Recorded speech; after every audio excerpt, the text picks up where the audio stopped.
안녕하세요. 김호준입니다. 임종석 UAE 74조 원전 불만 무마하러 갔다. 작년 조선일보가 시작한 UAE 관련 의혹들의 첫 출발이 된 기사입니다. 문재인 정부가 탈원전을 선언하자 UAE가 국교 단절 등 외교 참사가 시작됐다는 내용인데요. 이 기사 이후 지난 한 달간 온갖 소설이 난무했죠. 그러다 김종대 의원이 비밀 군사협정이 핵심이라는 문제 제기 이후 관심의 대상이 군사협정으로 옮겨지자 조선일보는 UAE와 군사협정은 이명박이 아닌 노무현 정부 때 체결, 이런 기사를 냅니다. 문재인 정부가 맺은 협정은 대부분의 우방국과 체결하는 일반 협정에 불과하며 UAE 비밀협정과는 전혀 다르다는 걸 몰라서 이런 기사를 낸 게 아니죠. 물타기 한 거죠. 그리고 이제 김태현 전 장관의 실토로 그 비밀협정의 실체가 밝혀지자 조선일보는 적폐청산 소동이 부른 평지풍파라는 사설을 냅니다. 이 모든 게 적폐청산한다면서 UAE와의 협약을 잘못 건드려 그랬다는 겁니다.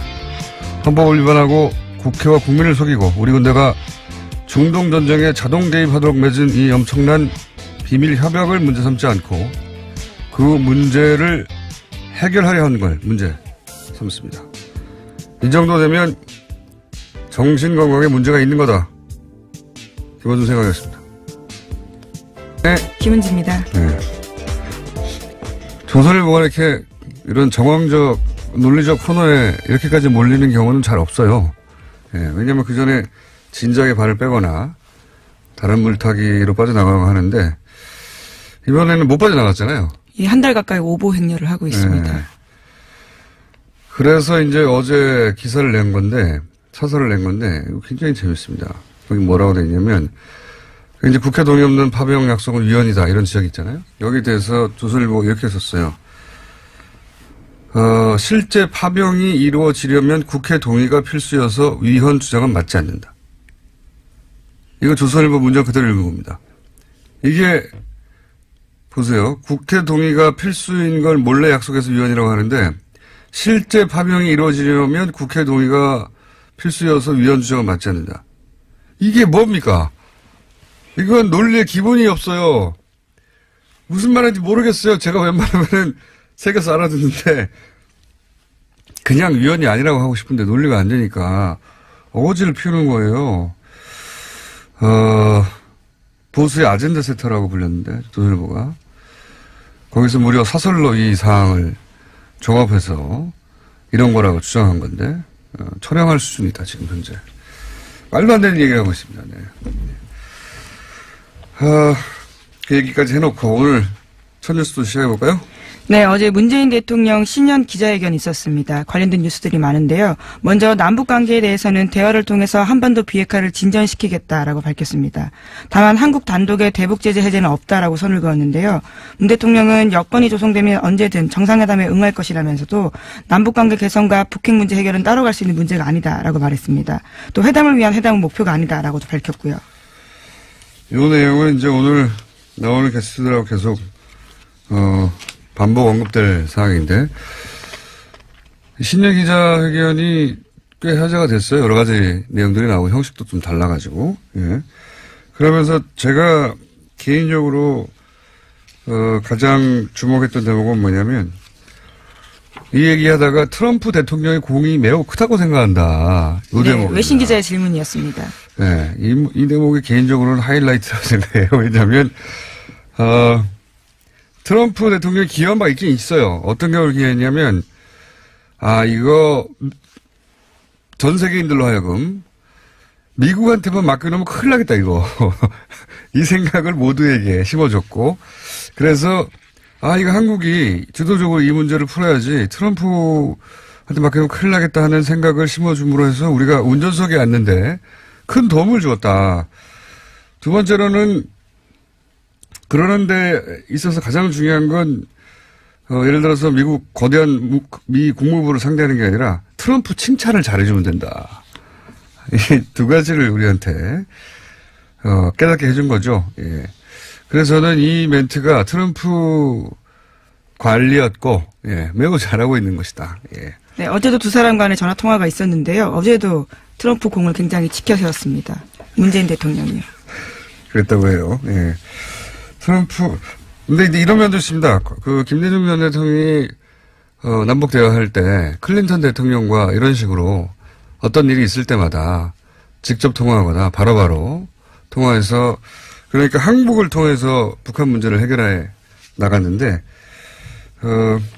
트럼프 대통령과도 이것은 나를 통해서 트럼프 대통령은 이제 자기 중심으로 생각하니까 뭐든지 나를 통해서 북한 문제가 해결되어 가는구나라고 생각하게끔만 만들어주면 되는 거죠. 예.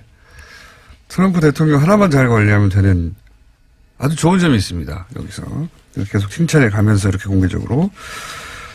그 이제 트럼프 대통령한테는 중요한 게 자신이 자랑할 거리, 트윗에 쓸 거리를 계속 제공하는 거거든요. 그렇게만 하면 네, 우리가 온라인대로 갈 수 있는데 관리를 잘하고 있다. 네, 그런 생각이 저는 들었어요. 공이 매우 크다고 생각한다.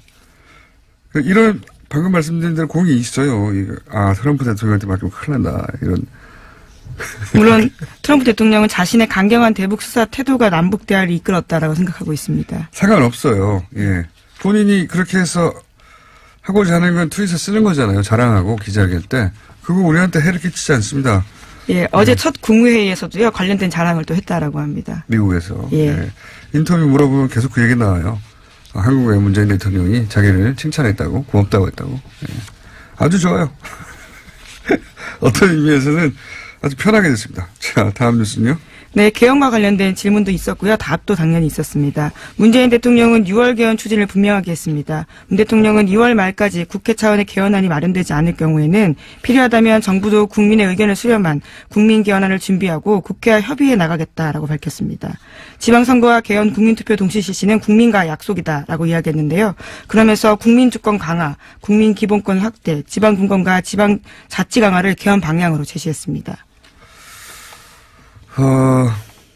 지금 자유한국당에서는 이제 결사 반대고, 예, 지금 개헌을.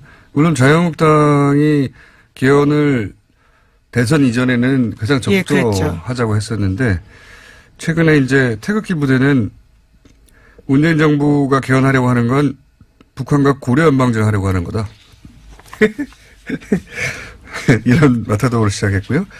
예, 조선일보도 마찬가지입니다. 좌파, 예, 사회주의 이런 키워드를 쓰면서 공격하고 있습니다. 사회주의를 만들려고 지금 이런 개헌을 하려고 하기 때문에 그러니까 개헌을 반대하려고 하는데 왜냐하면 이제 지금 현 정부의 인기가 워낙 높기 때문에 지금 개헌에서는 현 정부가 유리한 결과가 나오지 않겠는가 이런 생각에서 그런데 자기들이 개헌을 한다고 했다가 이제 반대하는 데 대해서 공격을 받을 것 같으니까 우리가 반대하는 거는 문재인의 개헌 시도는 사회주의, 고려연방제 1위로 가려고 하는 것 때문에 반대하는 거라고, 예, 지지자들을 현혹하는 것인데, 그 작업을 하고 있습니다. 네, 조선일보도 나서 있고.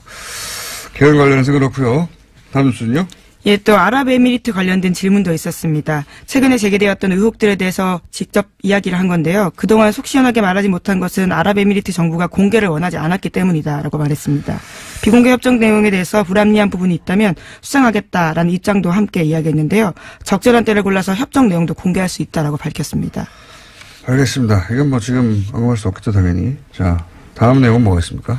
예, 또 어제 기자회견 같은 경우에는요, 질문자를 지목하는 방식으로 진행됐습니다. 그래서 기자들도 지명을 받기 위해서 치열한 경쟁을 했는데 다양한 모습들이 있었습니다. 큰 종이로 글씨를 써서 대통령에게 보이기도 하고요. 평창 마스코트 인형까지 등장했습니다. 그게 재밌었어요. 예, 굉장히 재밌었고 그러다 보니까 이거 우리 처음 하는 거거든요.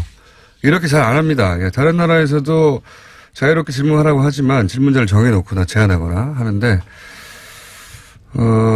그러다 보니까 이제 해프닝도 좀 있었던 것 같고 요거 관련해서는 정청래 의원이 꼭 자신이 할 말이 있다고 시간을 짧게 빼달라고 해서 전화 연결할 예정인데 정청래 의원의 성향으로 보아 혹은 집과의 거리를 보아 또 직접 걸어올지도 모릅니다.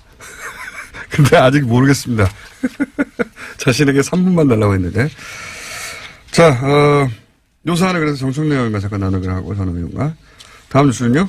네, 문재인 대통령이 어젯밤 도널드 트럼프 미국 대통령과 전화통화했습니다. 남북 대화가 북한 평창 동계올림픽 참가를 넘어서 자연스럽게 한반도 비핵화를 위한 북미 대화로까지 이어질 가능성이 있다라는 인식을 공유했다고 어제 청와대가 밝혔습니다. 어젯밤 10시부터 30분 동안 이뤄졌는데요. 남북 고위급 회담 결과를 공유하고 이 같은 평가를 내렸다라고 합니다. 특히 트럼프 대통령은 적절한 시점과 상황 하에서 미국은 북한이 대화를 원할 경우 열려 있다라고 이야기했다고 합니다. 그러니까 아까 말씀드렸다시피 클린턴 대통령과 김대중 대통령이 그랬다고 하고 직접 주요한 사항들이 있을 때 항상 통화를 하거나 또 한 달 정도만 거쳐서 바로 이야기를 전했다고 하고 실시간으로 트럼프 대통령한테 이게 더 중요한 것이 당신이 항상 중요하다. 예. 그리고 당신이 다 해결한 거다. 예. 그렇게 믿게 만들어줘야 어깃장을 안 놓는 양반이고 신나서 편들어주고 자기 자랑할 거리를 안겨주면 되는 거거든요. 예, 트윗 거리를 주면 되는 거다. 예, 중요한 것은 트럼프에게 트윗할 거리를 주면서 하면 된다. 예, 이것이 제가 그동안 1년 가까이 관찰하며 얻은 결론입니다. 예, 그래서 어제 통화 이후에 첫 국무회의 백악관에서 열렸는데요. 이때도 통화 내용 소개하면서 이렇게 이야기했습니다. 문 대통령과 얘기를 했는데 그는 우리가 한 일에 대해서 매우 감사해야 한다. 우리는 매우 좋은 대화를 나눴고 우리는 그것이 어디로 갈지 지켜보겠다라고 했습니다. 그러면서 자신들의 대북 강경 태도가 없었다면 절대 남북 대화는 없었을 거다라는 이야기를 다시 한번 강조했습니다. 네, 아니 그렇게 믿게 만들면 되는 거예요. 실제가 아니어도. 예측 가능한 사람이다. 점점 보다 보니까 이거 그렇지 않았어요. 정청래 의원이 걸어왔습니다. 걸어와서 지금 잠시 옆에 앉아 계시고 잠시 얘기 나누기로 하고 나머지 짧게 진행해보죠. 예. 예, 다스와 관련된 소식도 빼놓을 수가 없는데요. 다스의 실소유주가 이명박 전 대통령이라는 의심이 한 축에는 다스 140억 원 있습니다. 계속해서 전해드린 바가 있는데요. 민간 기업인 다스가 BBK 투자금 140억 원을 돌려받는 과정에서 청와대 등이 개입했다라는 겁니다. 뉴스공장에서 여러 차례 전해드린 바가 있는데요. 당시에 이 일에 관여했던 한 청와대 행정관 멘트가요. SBS에 나왔습니다. 자신은 김재수 총영사가 시켜서 했다라는 건데요. 그런 관련된 문건을 작성하게 된 경위에 대해서 이야기했습니다. 알겠습니다. 이건 뭐 저희가 지겹도록 얘기한 건데, 예. 다스는 이명박 전 대통령과 전혀 상관없다고, 이명박 대통령이 주장하는 사기업에 불과한데, 왜 LA 영사가, 김대중 이상원 회장한테 전화를 안 하고, 이명박의 청와대에 전화해서 이런 보고를 하고, 예. 말이 안 된다. 근데 이제 구체적으로 좀 정황들이 드러나고 있고, 이거를 다른 언론들도 구체적으로 보도하고 있습니다. 자, 정청래 의원이 옆에 자꾸 하고 있기 때문에 빨리 끝내라고 본인 발언 시간을 확보하기 위해서. 자, 제목 정도 한 두세 개 짚고 넘어가죠. 네, 그러시죠. 그러면 더불어민주당 적폐청산위원장인 박범계 의원이 어제 정호영 BBK 특검의 해명 자료에 대해서 비판하는 내용을 밝혔는데요.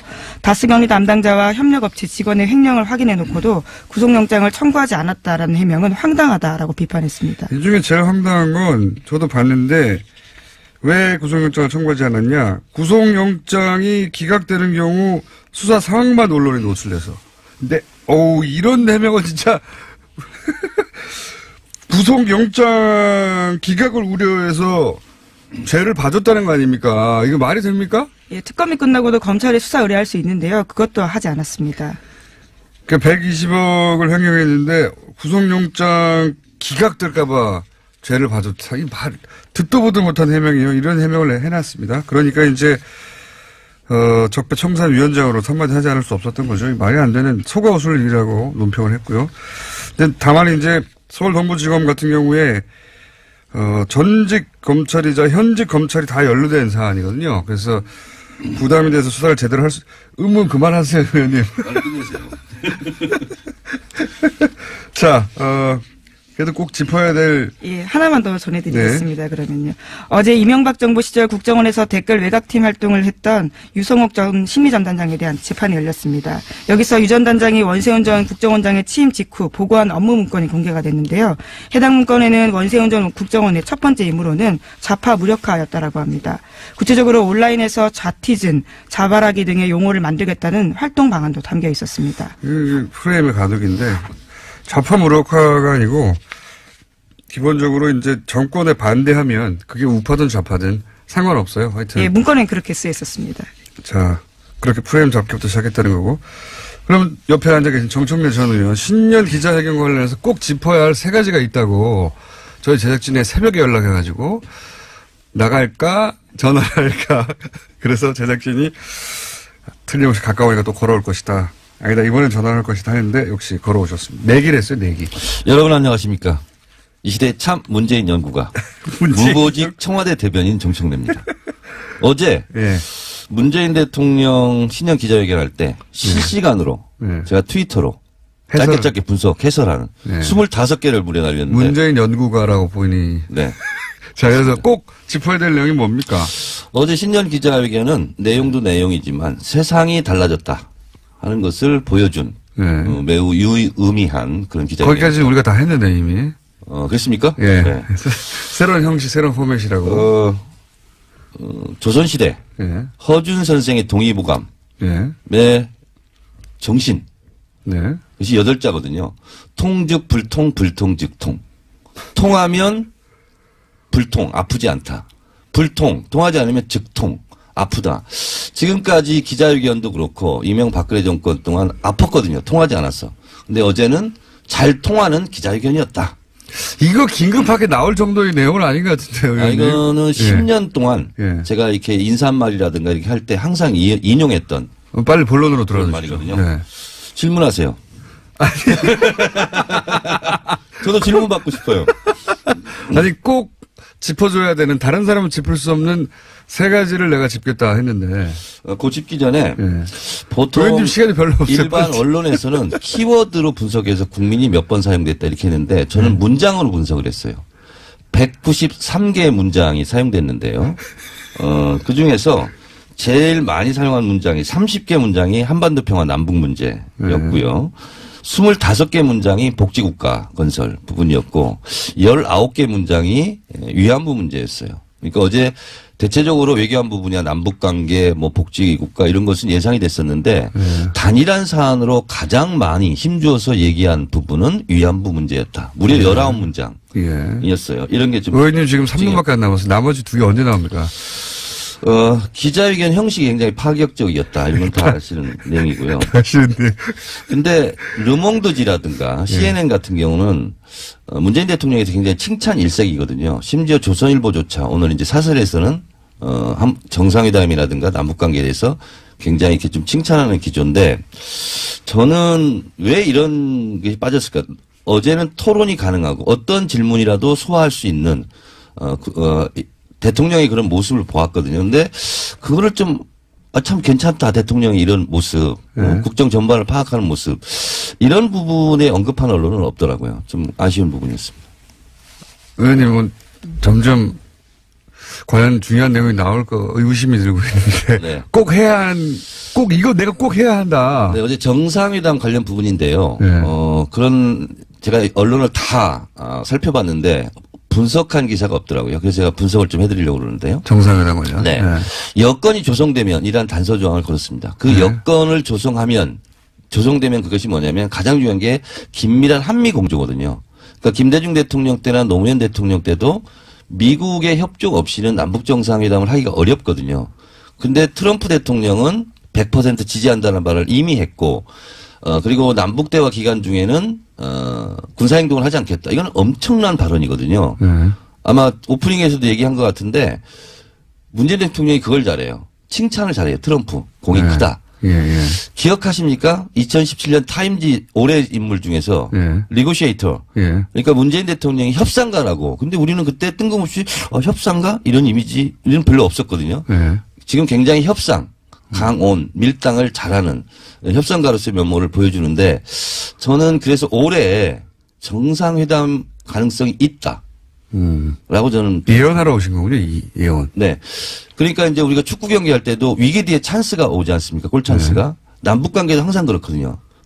북미 관계라든가 남북 관계가 긴장 상태가 고조되면 그걸 해소하기 위해서 항상 정상회담을 하는 방식이었거든요.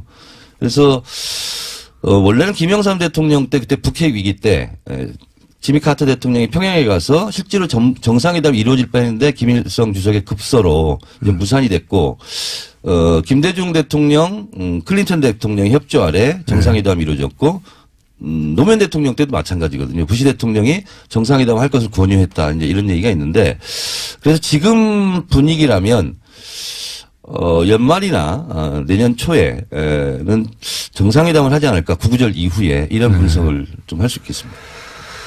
근데 이런 분석은 뉴스공장에서는 안 하죠. 아니 그거는 할 수 있는데 의원님만 할 수 있는 거 아직 1분 남았는데 1분 내에 뭔가 해주시고 하셔야지. 이제 정상회담이 제일 큰 건데 네. 내년 신년 기자회견에 어떤 현상이 벌어질까? 예, 이것도 예언이네요. 뭐가 네. 벌어집니까? 올해는 인형만 등장했어요. 인형 정도. 내년에 이제 갓 쓰고 도포 쓰고 막 기자들이 와가지고 대통령의 눈에 띄어서 질문을 지명받지 않을까. 그런 가진 노력을 다할 것 같다. 말도 안 되는 시대가 달라졌고 말도 안 되는 조선일보 기자는 지금 뭐 굉장히 힘들어하고 있는데 조선일보 기자요? 세상이 바뀌었습니다. 조선일보 기자 왜 힘들어합니까?